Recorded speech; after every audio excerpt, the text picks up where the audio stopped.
علیکم، حال شما چطورین؟ خوبین؟ خوش اومدین به اپیزود 5 یهویی.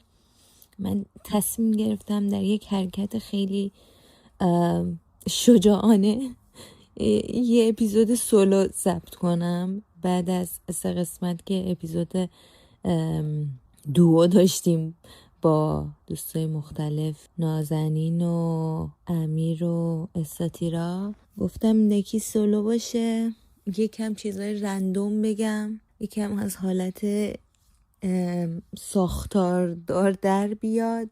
و آره اصلا خودم دلم میخواست یکم چیزای رندوم خودم رو بیام بگم. یه چیزای جمع شده بود همینجوری رو هم دیگه. دوست داشتم از اونا صحبت کنم یه ذره. اول بریم سراغ اپیزودهای قبلی، چند تا اپیزودی که گذشت.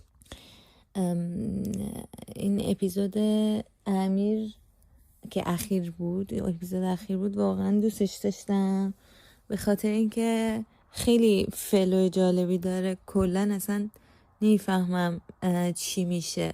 حس میکنم شاید یکم به خاطر اینکه چیزامو تو مغزم مرتب کرده بودم، ولی سوالهایی که داشتم ولی اینجوری نبود که خیلی از همون ساختار پیروی کنم، ولی یه سوالهایی تو ذهنم داشتم که سوالای خوب بود، جالبی بود، باعث شد که بحث ادامه پیدا کنه. و آره توی اپیزود نازنینم واقعا همون بحثای خیلی دیپی داشتیم که نظراتمون در مورد اینکه دوست صمیمی کیه خیلی برام جالبه. آقا من مثلا می نویسم دوست صمیمی من کیه، حس میکنم 99% آدمو اینجوری برداشت کردن که من منظورم این که دوست صمیمی من نازنین. خب آره میدونم دوست صمیمی من اتفاقا نازنین هست، میگم دوست صمیمی نازنین نیست، ولی منظور من از موضوع برنامه این بود که دوست صمیمی من که یعنی من نوعی، یک فرد رندوم دوست صمیمیش کی میتونه باشه، چه کسی میتونه باشه. اسم آدمو اشتباه خوندن، فکر کردن که منظور من که دوست صمیمی من نازنین، ولی در واقع من منظورم بود که موضوع برنامه اینه و خب هر آدم میتونه چندین تا اصلا دوست صمیمی داشته باشه داره. کلن حس میکنم شاید خودم اسم رو بد نوشتم، شاید بیشتر باید یه جور دیگه می نوشتمش که آدمو درست بخوننش. چه میدونم دوست صمیمی من چه کسیه فرضاً، یا چه ویژگی‌هایی داره، اینجوری شاید بهتر بود. خلاصه حس میکنم یه سری از دوستای دیگه ناراحت شدن، فکر کردن که من مثلا دارم یه نفر رو انتخاب میکنم بینشون، ولی واقعا اونم خیلی به هم حس خوبی داد. همین که اصلا نفهمیدیم هم اپیزود امیر رو هم اپیزود نازنین، با اینکه خیلی طولانی تر از حالت عادی شد، اصلا نفهمیدیم چه جوری گذشت. برای اپیزود امیرم بگم منظورم این بود که تایتلش این بود که چیل کن شوخی کنیم. منظورم این بود که هم چیل کن کلن به صورت کلی در زندگی، چون تهش چی نیست. اگه گوش داده باشید به این نکات پی میبرید. هم منظورم چیز دیگه هم این بود که زیاد سخت نگیر عزیز من، مثلا شل کن، یه همچین حالتی شل کن، بذار شوخی کنیم، یعنی صفر نباشه. نه یه آدم یوبسی که اصلا چقدر بدم میاد از آدم یوبس. آره یکم خودتو شل کن بابا، به خدا چیز خاصی نیستش. آره به این صورت. یه سری اپیزود استاتیرا هم که خیلی باحال بود، هم از این لحاظ که خیلی متفاوت بود. اصلا توی کمپ گرفته بودیم و یکم اوضاع خراب بود ولی خیلی بامزه بود و خوب پیش رفت و خندیدیم و اینا و یه سری آدم رو آگاه کردیم که اسم استاتیراس اسمش، نه ستیرا. آره خلاص اینجوری. بعد دیگه چی بهتون بگم؟ آره و من مثلا تلاشم این بود که برای هر آدمی، یعنی فکر کنم مثلا از این به بعدم تلاش من اینه، شاید واقعا اینطور پیش نره، تلاش من اینه که با توجه به مثلا حالا یه ویژگی خاص هر آدمی، یا اینکه مثلا چه رابطم باهاش چجوریه و اینا، بتونم یه موضوع مناسبی پیدا کنم که در مورد اون صحبت کنیم. مثلا برای استاتیرا واقعا چون به نظرم اسمش خاص بود، بعد خودم هم اینجوری بودم که خب اسم منم اسمی هستش که کمتر شنیده شده باشه، پس بذار یه همچین چیزی بذارم که کامن باشه بین دوتام. یا برای نازنین ما خیلی چیزای اتفاقا مختلفی، موضوعات خیلی مختلفی داشتیم و اگر موضوعات دیگر رو در موردشون صحبت میکردیم خیلی دارک تر میشد. بعد دیگه چون کلا خیلی من اتفاقا با نازنینم در مورد اینکه دوستای صمیمی باید چه جوری باشن و حس میکنم مثلا زمانهای مختلف در این موارد با هم صحبت کردیم، واسه همین خیلی برام جالب بود که دوباره نظراتش رو بشنوم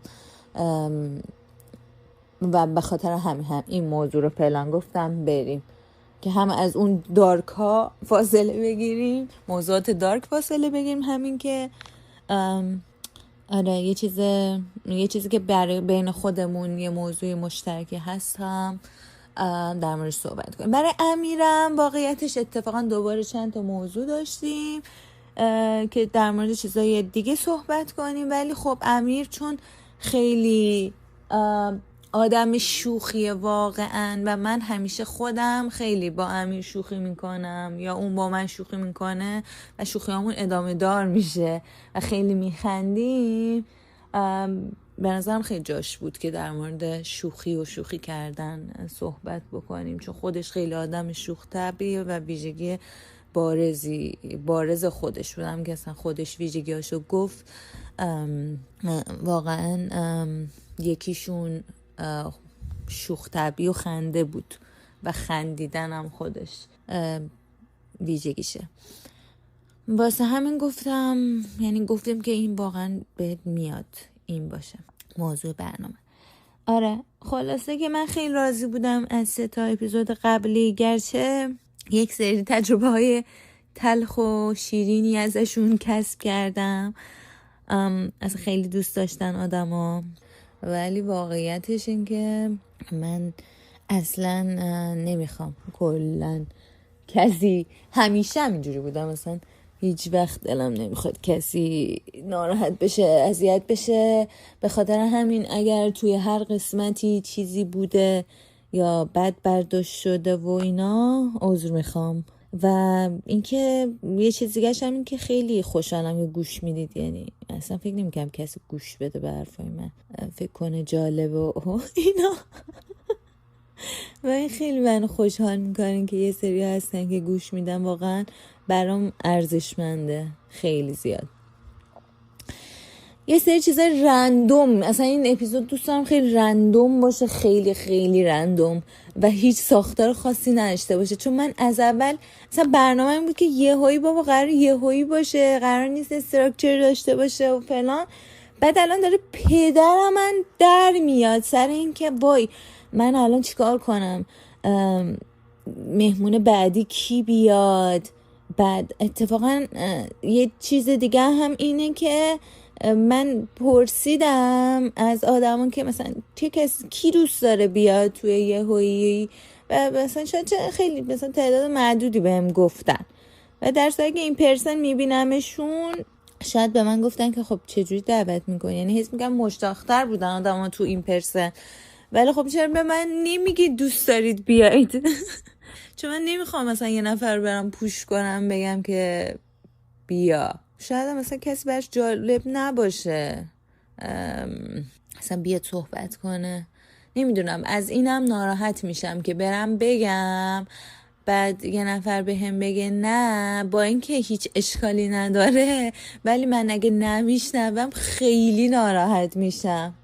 خیلی ها. الان مثلا 2 تا نشنیدم. 2 تا نه، یعنی یه نصف و نیمه بود که میخوام بذار بیشتر فکر کنم، یه نهی که این هفته نمیتونمی بود، ولی در صورتی که با اینکه مثلا نهاشون هر 2 تا جوری نبود که بگیم وای اینا قطعا نمیان، ولی من ناراحت شدم. نمیدونم شمیس و جون باید خودتو بررسی کنی چرا ناراحت شدی سر همچین چیزی، ولی ناراحت شدم خیلی. آقا ما رفته بودیم چند روز پیشی، چه عرض کنم، انقدر که گذشته و من دیگه سولو نداشتم یه سری اطلاعات زیادی رو به شما ندادم.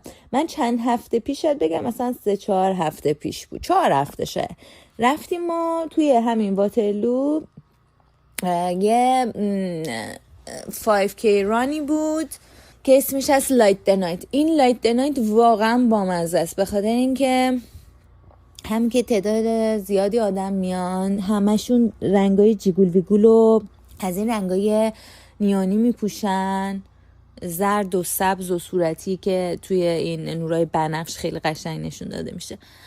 بعد به همون از این شب رنگا هستش میندازیم تو دست و گردن و اینا میدن. بعد یه تعداد مثلا زیادی هستیم، مثلا چه میدونم 200 نفر 100 نفر 200 نفر حالا شاید نبودیم ها، ولی این الان دفعه 3 بود که من رفته بودم این رو، و این دفعه از دفعات قبلی خیلی تعداد آدم‌ها بیشتر بود و آورده بودن اینو. ما همیشه اول از واترلو پارک شروع می‌کردیم، این دفعه اومدن گفتن که مثل اینکه رفتن با حالا سیتی صحبت کردن و اینا، پابلیک اسکوئر رو گرفتن، اون فضای پابلیک اسکوئر میدون اصلی شهر رو گرفته بودن که بعد دیجی آورده بودن. دیجی یکم گرممون کرد حالا با آهنگای مختلف، یعنی یکم آدم‌ها جمع شدن و اینا. یه ردبولی هم اونجا بود، هر دفعه یه چیزی میدن، یعنی یه سری فکر کنم اسپانسر میشه. دفعه قبلی از این جینجر شات ها بود، این دفعه ردبول بود. دفعه اول هم مثلا یادم نمیاد چی بود. خلاصه بعد اینجا بعدش ما حالا یکم گرم کردیم، گرم کردنش هم خیلی بامزه است. یه حلقه بزرگی میزنیم، یه نفر میره اون وسط، بعد دیگه حالا یه سری حرکاتی رو انجام میدیم. اون یه حرکت عجیبی جالبی هم هستش که همه برای 2 انجام میدن که بهش میگن open the gate، درها رو باز کنید، که پاتو باید باز کنی. یه جور عجیب، اصلا نمیتونم توضیح بدم، ولی آره من واقعا فکر نمی‌کردم که بهش بگن open the gate، ولی مثل این که گیت پا گیت اینجا. خلاصه اینو ما راه افتادیم و همون توی اول داستان من دیدم یه نفر خیلی پر انرژی و اینا بود، یعنی اولش هم خودش اومده بود، من اینجا جیغ میزدم، اون پسرم از اون ور جیغ میزد دیگه. خلاصه من و این توی راه کلان داشتیم جیغ میزدیم و همه همراهی میکردم ماشاءالله. بعد چیز جالبم اینه که یکی سر وقتی که راه میافتیم برای 2 یه نفر با اسپیکر اون قسمت‌های اول جمعیت، یکی تقریبا نزدیک به ته، خب، و این اسپیکرها رو حمل میکنن. اسپیکر کوچولو هم نه ها، اسپیکر خیلی بزرگی که صدا واقعا زیاده، گوشت کر میشه اصلا بخوای پیشش بمونی. و اینکه اینو حمل میکنن و میدونن اصلا برای من خیلی چیز عجیب غریبی بوده. بعد آهنگایی هم که میذارن آهنگای همه الکترونیکه که من هر دفعه میرفتم گفتم واقعا آهنگاش خیلی خوبه، و آهنگای الکترونیک میذاره و همه EDM طور. بعد منم که عاشق این ریوینگ کالچرم، بعدم بیام براتون توضیح بدم انشالله سر فرصت، ریو و فستیوال و اینا رو. ولی آره خیلی دوست دارم آهنگاشو. بعد من یه دیجی دوست دارم که الان نمیدونم اونقدری که قبلا دوستش داشتم داشته باشمش، ولی اسمش هست جان سامیت. بعد این آهنگاش تقریبا نه همشون، ولی تعدادی آهنگ چسناله‌ای داره، ولی این ته چیز که میشد هم اون دفعه قبلتر که دویدیم، همین دفعه اخیر، اون آهنگی که خیلی من دوست دارم ازشو میذاره و واقعا من حال میکنم. خلاصه رفتیم 5K و رانو دویدیم و تموم شد و بعد دوباره دیجی شروع کرد به پلی کردن یه آهنگی، آهنگ مختلف. بعد دیگه تهش شب شد دیگه، همه رفتن دیگه. بعد من رفتم به دیجی گفتم آهنگت خیلی خوبه و اینا، میشه آهنگی از اریک پریتز پلی کنی، اوپوس. این آهنگ رو من خیلی دوست دارم. یه آهنگ 9 دقیقه‌ایه و خیلی فرز و نشیب داره و اصلا وکال نداره و این حس میکنم این پرودوسر و این دیجی که آقای اریک پریتز باشن که فکر کنم سوئدیشه، نمیدونم کجای دقیق، ولی خلاصه ایشون راه ریوینگ و چیزو الکترونیک دنس میوزیک رو برای من باز کرده این یارو اریک. واسه همین خیلی برام ارزشمنده، هم خودش هم این آهنگ اوپوس اسپسیفیکلی که خیلی قشنگه دیگه. من رفتم به اون یارو گفتم دیجی جان اینو بذار و نداشت توی آهنگایی که دانلود کرده بود و چند تا آهنگ دیگه هم گفتم اونا رو نداشت. یا دیدم اون مسئول ران که اندرو باشه اسمش از اون بغل اومد، بعد یا گفت که آره من اریکو میشناسم و اینا. بعد یعنی وقتی گفتم اوپوس اون چیز نشون داد، اون ریاکشن نشون داد و گفت آها اریک پریتز رو میگی؟ گفتم آره، در صورتی که دیجی اصلا نمیدونست من کیو دارم میگه. بعد خلاصه بالاخره بهش یه آهنگی گفتم، گذاشت دیجیه. بعد گذاشت، فردا دیدم این آقای چیزمون، این دونده مسئول دومون اومد یه پستی گذاشت، این اندرو جان این مسئول لایت د نایت و این دوهایی که توی حالا کیچنر واسلو داشتیم و اینا ایشون هستش و فکر کنم با لولولمن هم کار میکنه و رانر لولولمن هم هست و خودش همش ماراتون میره و اینا، هی پیارای مختلف میزنه و پلا. و من دیدم مثلا فرداش برای لولولمن یه پستی بعد میساش، دیدم که چیز گذاشته دیدم که اتفاقا همون آهنگ اوپوسی که من دیشبش بهش گفته بودم و این شنیده بود از اریکو گذاشته رو پستش. بعدش چی؟ بعد من گفتم با چه آهنگ خوبی گذاشتی و اینا. بعد دیدم خودش اومد دایرکت مسیج هم این پیام میداد و شروع کرد گفتش که آره من مثلا خیلی آهنگای الکترونیکی رو دوست دارم واسه همین میذارم چون خودم همش ریو میرفتم و اینا. بعد اتفاقا اینش خیلی برای من جالب، گفت اتفاقا سال 2014 اون موقع که اریک پریتز اصلا یعنی هنوز معروف نشده بود، اصلا اوپوسی نبود این آهنگ که ما دوست داریم، اوپوسی اصلا هنوز در کار نبود اون موقع. ببخشید اریک مثل اینکه میاد توی واترلو و یکی از نایت کلابای اینجا و این هست اون برنامه بوده، یعنی اون مسئول برنامه بوده که برای اریک پریتز گذاشته و اتفاقا اون یارو اومده و اینجا خیلی جالب که باش همکاری کرده بود و بعد تازه اتفاقا یه ویدیو یوتیوبش رو نشون داد که اون موقع 2014 این اومده بود و چجوری بوده تو کدوم نایت کلاب بوده و اینا. خیلی برای من جالب بود واقعا که مثلا دنیا اینقدر کوچولوه که اتفاقا اون آهنگی که برای من اینقدر مهمه و این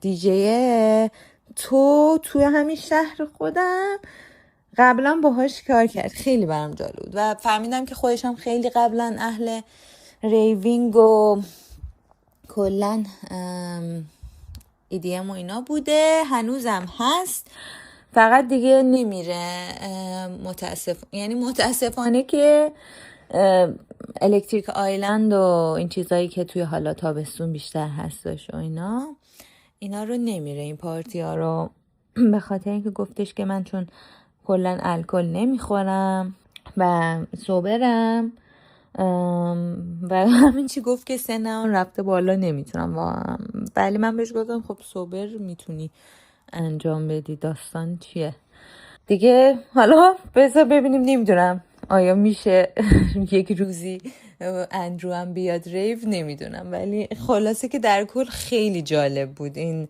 داستان. من دیگه چی براتون بگم، این فوتبال جام جهانی رو میبینین دیگه قطعا، یعنی نمیدونم همتون میبینین یا نه، ولی ما هم میبینیم.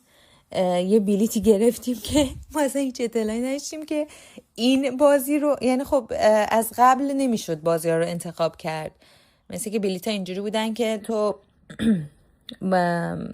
یه حالت قرعه‌کشی طور داشتن بلیت های جام جهانی، و یکی از دوستام، یا که حالا اسمشو نمیبرم، من دیگه اسم نمیبرم یکی از دوستام بلیت گرفته بود، بعد بلیت اضافه داشت، یعنی که ما ازش گرفتیم که مال عراق و سنگال.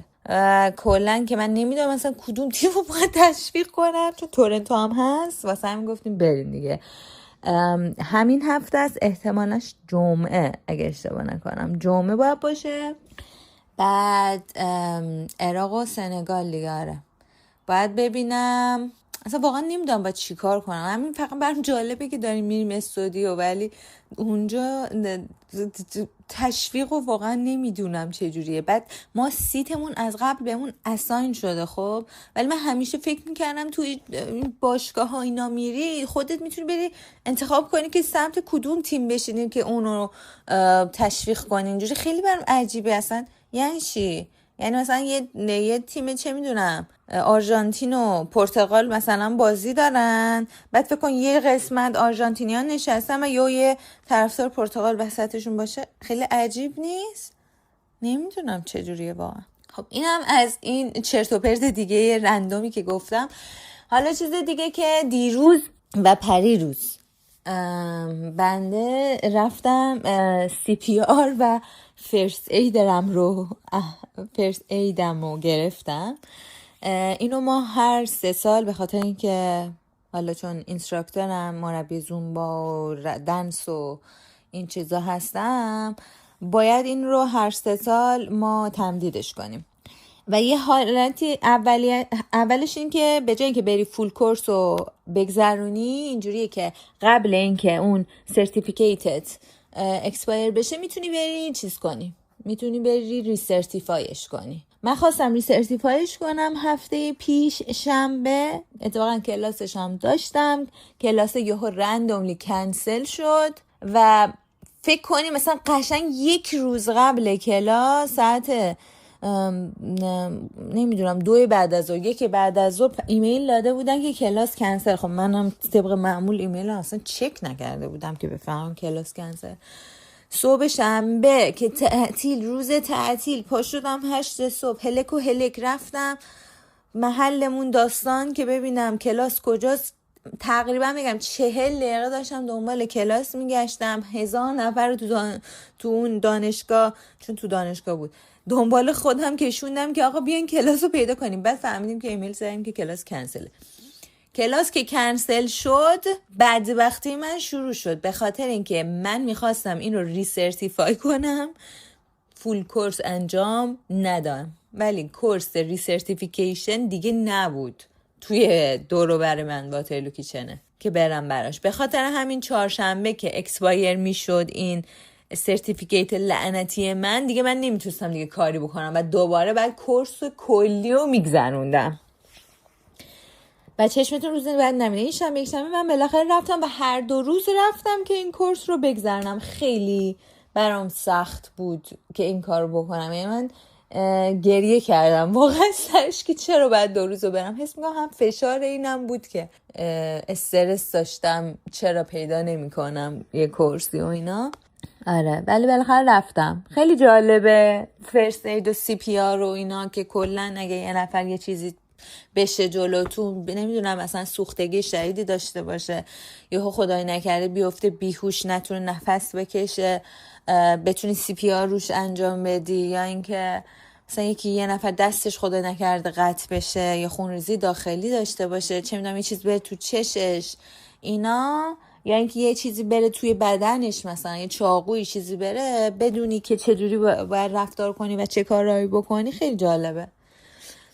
آره و دیگه دیروزم ما این امتحانش رو دادیم و هم امتحان اتفاقا عملی داره، یعنی سناریو برات میچینن، مثلا فرضاً خیلی هم بهت هیچی نمیگن از قبل، هیچ ایده‌ای نداری چیه سناریو، و یهو وارد اتاق میشی میبینی مثلا یه نفر دستش قطع شده مثلا ها یعنی یه نفر واقعا هستش الکی میگه من دستم قطع شده.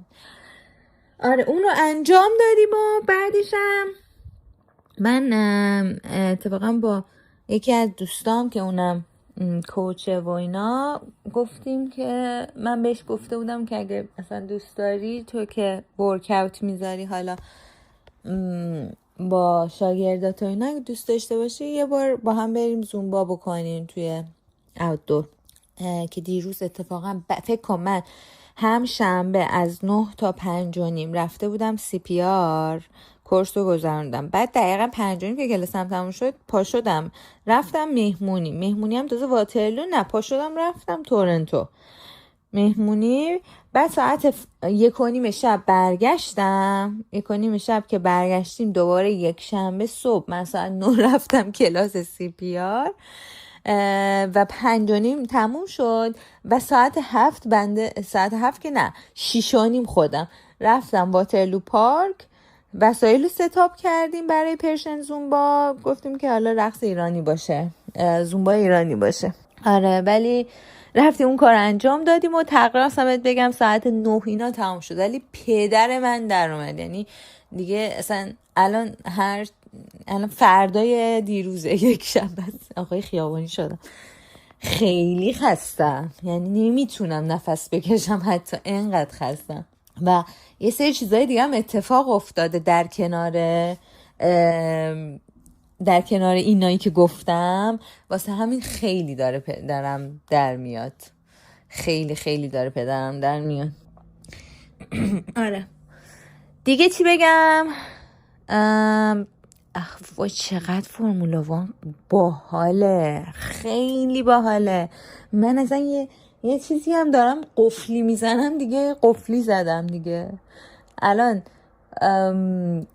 شاید بگم بیشتر از این ما نگاه میکنم همه چیزای فرمولا وانو، و بیشتر از چیز شروع شد از خود این سریز فرمولا وان توی نتفلیکس هست، اون رو رفتم دیدم و من خب زدم استارت، این از سیزن آخرش شروع شد، مثلا هیچ ایده نداشتم که این 1000 تا سیزن داره، 1000 تا نه آدم اغراق میکنم، ولی آره یه عالم سیزن داره، ولی من آخرش رو رفته بودم دیدم. بعد توش یعنی در واقع توی همین سال 2025 لوئیس همیلتون مثل این که از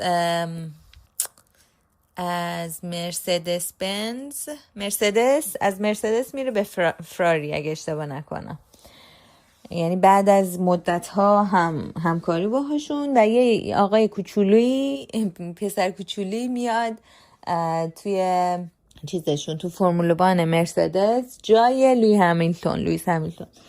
اسمش هست کیمی انتونلی که یه راننده ایتالیایی خیلی کوچوله، یعنی اون موقع که اومده بود فکر کنم اولش 17 سالش بود، الان فکر کنم 19 سالشه تو 2026 2025 هم اون موقع که ریس میرفت 18 سالش بود فکر کنم. آره بعد این کیمی مثلا چند تا چیز ریس اولشو خراب کرده بود، حالا نه اینکه بیچاره بد رانندگی میکرد، یه سری مشکلات براش پیش اومد و اینا. بعد دیدم نه ماشاءالله این کیمی جان چقدر حرفه‌ای شده، امسال کلی ریس رو برده، نمیدونم 4-5 تا ریس رو برده و فکر کنم این موناکو رو نمیدونم این برد یا لوئیس برد، ولی خلاصه خیلی خفن واقعا ماشاءالله داره ادامه میده و من در عجبم که این پسر به این کوچولویی چجوری اون سطح از اضطراب و استرس و فشار رو تحمل میکنه. فکر کن تمام بار یه دونه کمپانی روی توه.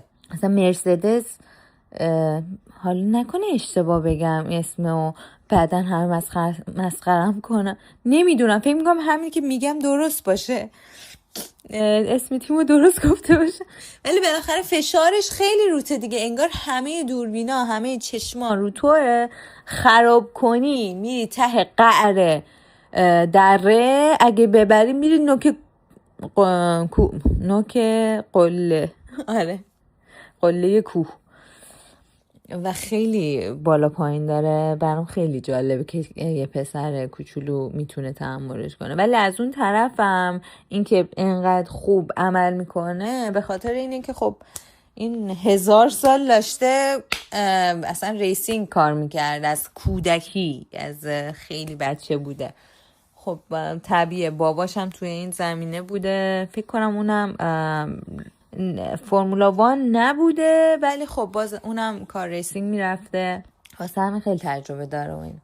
بعد حس میکنم آدمایی که کوچولوترن، این بچه ها، میزان یعنی سرعت واکنششون به چیزها خیلی بالاتره نسبت به آدمایی که خب پیرتر و بزرگتر باشن.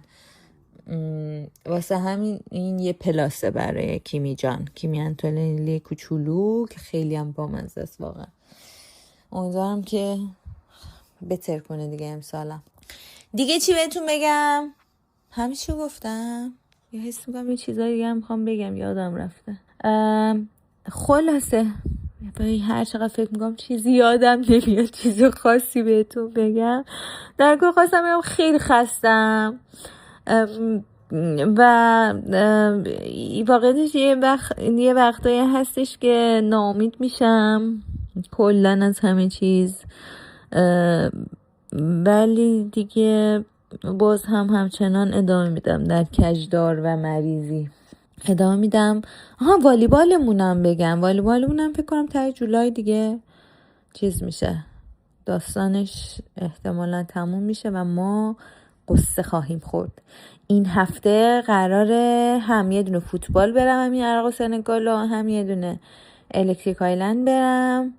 برای هر دوتاشون خیلی خوشحالم، خیلی خوشحال، مخصوصا برای الکتریک آیلند به خاطر اینکه اون یارویی که داره میاد، دیجی که داره میاد با یک از دیجی که من خودم خیلی دوستشون دارم، دوستش دارم، خیلی آهنگای باحال داره. حالا میرم اصلا آهنگا رو پلی نمیکنه، واقعا میخوره تو ذوقم. آره خلاص اینجوری. خود دوستان عزیز مرسی به که به رندوم های من امروز گوش دادید. واقعا خوشحالم میکنه دیگه که براتون جالبه یا یهوییمون. و واقعا سعی میکنم که یعنی دوست ندارم که یهویی غیر یهویی بشه و به فشار بیاره. تو رو خدا اگه دوست دارید بیاید توی یهویی یه ساینی یهویی یه چیزی بهم بگید که من فقط بدونم دوست دارید. یه چیز بگو، لعنتی حرف بزن. آره یه چیزی بگو اگه دوست داری بیای که من بدونم که بعد بهت بگم بیا دوست عزیز. آره چون نمیخوام یه نفر رو هر کیو اصلا پوش کنم. آره خلاصه گروبای ما هم رندوم ترین چیز دیگه هم این که گروبای ما حالش خوب نیست و من واقعا در ناراحتی کامل به سر میبرم. پیپیه خیلی دیتیل زیادیه ولی نورو جان من نمیدونم دل رودش چی شده که دخترمون الان یه چند وقتی هم دفعش خوب نیست، همین که اصلا انگار که مثلا شاید دل رودش خون داره، چون انگار که پیپیش خیلی رنگش تیره شده و نباید هیچ وقت اینجوری باشه که وت بردمش و اونجا به من یه یعنی غذای پریسکرایب داد بهش دادم ولی همچنان خوب نشده. خیلی برای اون استرس دارم. حس میکنم اینقدر که این بچه گفت منو ببرید بیرون ما بردیمش یه چیزی خورده، خدای نکرده الان جوجه اینجوری شده. واقعا استرس دارم براش کوچولو خانم. امیدوارم حالش خوب بشه. دعا کنید براش. دلم هم برای مامانم اینا و مامان بابام و خواهرم و دوستام خیلی تنگ شده. دوستام در سراسر کره خاکی خیلی زیاد. همین خواستم بگم دوستتون دارم واقعا. امیدوارم که هفته خوبی رو شروع کنید. امروز دوشنبه است. دیشب در واپسین لحظات یک شنبه آپلود کردم چون میگم دیگه زومبا مثلا 9 اینا تموم شد تا بیام خونه شده بود ساعت 10:30، ولی من اینجوری بودم که من باید حتما یک شنبه بذارم. واسه همین میگم یه هویی داره از حالت یه هویی خارج میشه چون دیگه جونمو داره میگیره، روسمو داره میکشه. تو رو خدا یه هویی باش، یه هویی جان. من یه چیز دیگه هم خواستم بگم. آقا سر امتحان CPR و فرست اید من هی داشتم میرسوندم به به این دوستان عزیز که داشتن امتحان میدادن، چون هی یه چیز اشتباه میکردن. من بهشون میگفتم که آقا مثلا باید این کار بکنید توی امتحان عملی مخصوصا. بعد که اومدم به هم مهدی گفتش که خب الان تو این کار رو کردی، اگه یک سناریوی مشابهی پیش بیاد و اون طرف نتونه این کار رو انجام بده، بعد تو عذاب وجدان نمیگیری چون تو یه کاری کردی که اون پاس بشه ولی در صورتی که شاید ندونه اون کار رو. بعد الان من یعنی وقتی خودم بهش فکر میکردم قبلا خوشحال بودم که بهشون رسوندم، ولی الان اینجوری هم که اوشت اگه یه نفر بمیره چی؟ خدای نکرده. آره اینم درگیری ذهنی من بود. آقا جان بسته، خیلی حرف زدم. آهنگ چی براتون بذارم جالب باشه؟ بذار فکر کنم.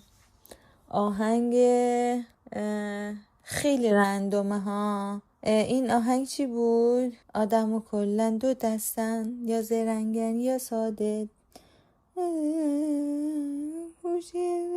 محسنگانن یکی ساده است مثل من. اونو میذارم. چرا این اصلا اومد تو ذهنم؟ مثلا داشتم به دلقک اصفهانی فکر میکردم، نمیدونم چجوری این موسیقی اومد تو ذهنم. حالا اینو میذارم براتون. مرسی گوش دادید.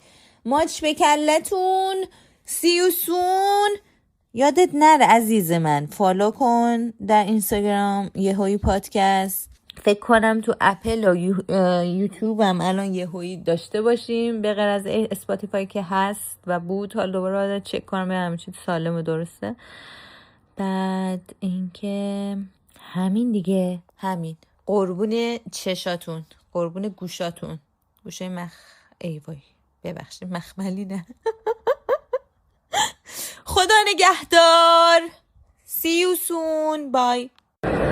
سلام دوستان عزیز.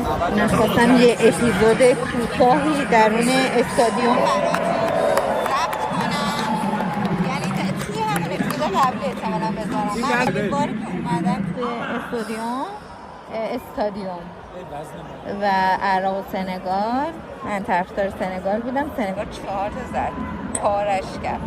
الان نمیشناسم این بازیکن‌ها رو که براتون درست گزارش کنم، ولی بیچاره عراق، بیچاره واقعا. سنگال داره حمله میکنه. حالا این بازیکن پاس میده، حالا اومده برای گل نشد، رفت کورنر شد. چی کورنر یا اوته؟ این دوتا اوته.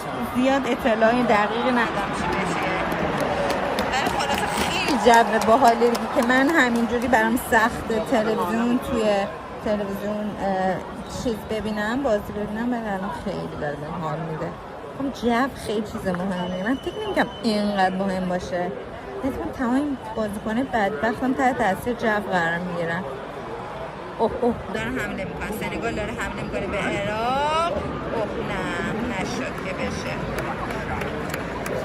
همشون چیز باشن، کفشای صورتی از این جایی بهشون جایزه دارن، از این جایی بهشون دارن. نمیدونم داره الان تصویر آهسته نشون میده. خیلی جو باحالی. چرا تو ایران نمیتونستیم بریم استادیوم؟ خیلی حال میده. خوشینا هم نمیدم. من خودم از همیشه نزدیک بود گل بشه، سنگال نزدیک بود گل بزنه. خب حالا داره نمیدونم عراق نمیتونه حمله کنه. یه دروازه‌بان نارنجی دارن سنگالیا. من بیچاره اصلا تکون نخورد. همه بازی متاسفانه یا خوشبختانه سمت عراق بود توپ. آره خلاصه خواستم خیلی جو باحالیه. ناراحت کننده که بعد 29 سال دارم تجربه میکنم، ولی بالاخره خوشحالم که دارم تجربه میکنم و اولین باری که تجربه میکنم موج مکزیکی اومد اینجا. اولین باری که دارم تجربه میکنم توی جام جهانی. واقعا برام جالبه، با اینکه مثلا خیلی بازی رندومی بود ولی اصلا خودش اومدنش تو استادیوم خیلی برام جالب بود. خواستم باهاتون یه چند کلمه تو این فضا شیر کنم. خیلی باحاله. کاش همه نمیدونم، فکر کنم من استادیوم تو ایران آزاده چجوریه نمیدونم، ولی کاش زودتر میتونستم تجربه کنم چه حسی رو. اصلا اسمم جنبش تو جام جهانی قطعا خیلی بیشتره. اوه ببینم گل میزنه. نشد. حالا اینجوری دیگه. دوستتون دارم. آقا یادم رفت بگم سنگال 4 تا زد. بیچاره اول بازی این عراقی‌های بدبخت یه نفرشون کارت قرمز گرفت، خیلی همون اول بعد دیگه حس کنم که انرژیشون افتاد، خیلی انرژیشون افتاد، در صورت که مثلا تمام یعنی سمت ما شاید بوده همش داشتن عراق رو چیز میکردن، تشریف میکردن. اصلا هیچکی نمیگفت سنگالی، یعنی من تنهایی داشتم فقط تشریف میکردم برای سنگالی ها. خلاصه اینجوری خطا چیه؟ خیلی با مزه است. گل زد. خیلی خوب سنگال پاره کردن. آره شت گوش بدیم 5-0 بیچاره آدم ها کلن دو دستن، یا زرنگن یا ساده. ساده ها واسه یه زرنگا سوژه یه سو استفاده. یکی ساده است مثل من همش فکر دیگران، یکی زرنگه مثل تو نخ کندن از این اون، تو نخ کندن از این اون.